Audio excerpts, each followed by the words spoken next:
বাংলাদেশ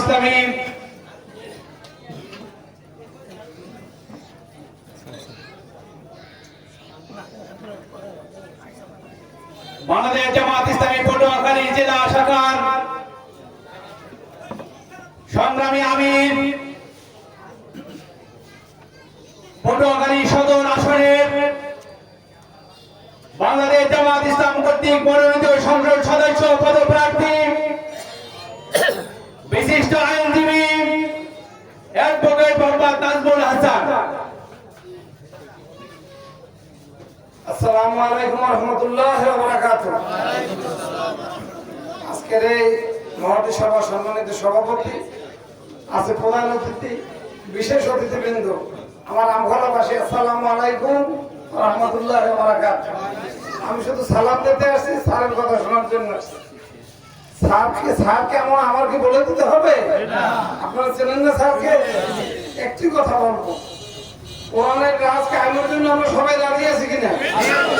এই 54 বছর কি আমরা সঠিকভাবে ভোট দিতে পারছি?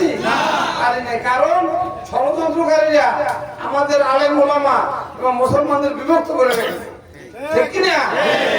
এবারে আমরা সব এক হয়েছি তো? ইসলামের বাক্সম কয়টি? একটি। আমরা এবার আমাদের ভোট অধিকার না এবার অধিকার প্রতিষ্ঠা করবো। আমরা সবাই তৈরি আছি। এবার যদি ভোটে কেউ বাধা দেয় আমরা কি করবো? সম্মিলিত ভাবে আমাদের ভোট অধিকার, এবার অধিকার মানে অধিকার আদায় করেই থাকবো, ঠিক কিনা? আমরা ইনশাল্লাহ অনেক ভয়ভীতি দেখে ইলেকশন আসতে হয়, কিন্তু আমরা এবার মুসলমানরা সব এক আছি। ইনশাল্লাহ আমরা এবার ভোট দেব, সুন্দরভাবে দেব। আশা করি আলেম ওলামাদের সাথে কেউ বেয়াদবি করার চেষ্টা করবেন না। আপনারা রাজি আছেন? আলেম ওলামাদের সাথে বেয়াদবি করলে কি হয় দেখছেন না?